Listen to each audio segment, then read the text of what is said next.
ہماری روح کی غذا روزانہ زبور 32 گناہ کا اقرار اور معافی داؤد کا مزمور مشکی پہلی آیت سے مبارک ہے وہ جس کی خطا بخشی گئی اور جس کا گناہ ڈھانکا گیا۔ مبارک ہے وہ آدمی جس کی بدکاری کو خداوند حساب میں نہیں لاتا اور جس کے دل میں مکر نہیں۔ جب میں خاموش رہا تو دن بھر کے کرہنے سے میری ہڈیاں گھل گئیں، کیونکہ تیرا ہاتھ رات دن مجھ پر بھاری تھا۔ میری تراوت گرمیوں کی خشکی سے بدل گئی۔ میں نے تیرے حضور اپنے گناہ کو مان لیا اور اپنی بدکاری کو نہ چھپایا۔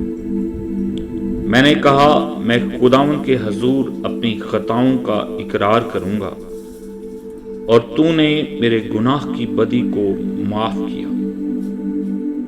اس لیے ہر دیندار تجھ سے ایسے وقت میں دعا کرے جو مل سکتا ہے۔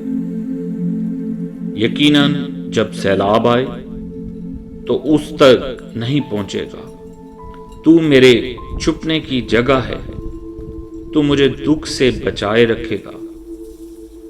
تو مجھے رہائی کے نغموں سے گھیر لے گا۔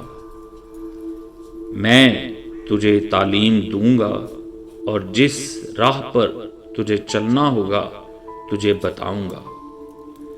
میں تجھے صلاح دوں گا، میری نظر تجھ پر ہوگی۔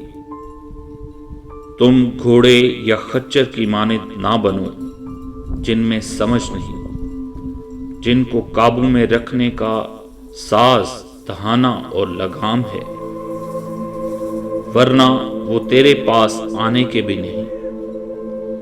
شریر پر بہت سی مصیبتیں آئیں گی، پر جس کا توکل خداوند پر ہے رحمت اسے گھیرے رہے گی۔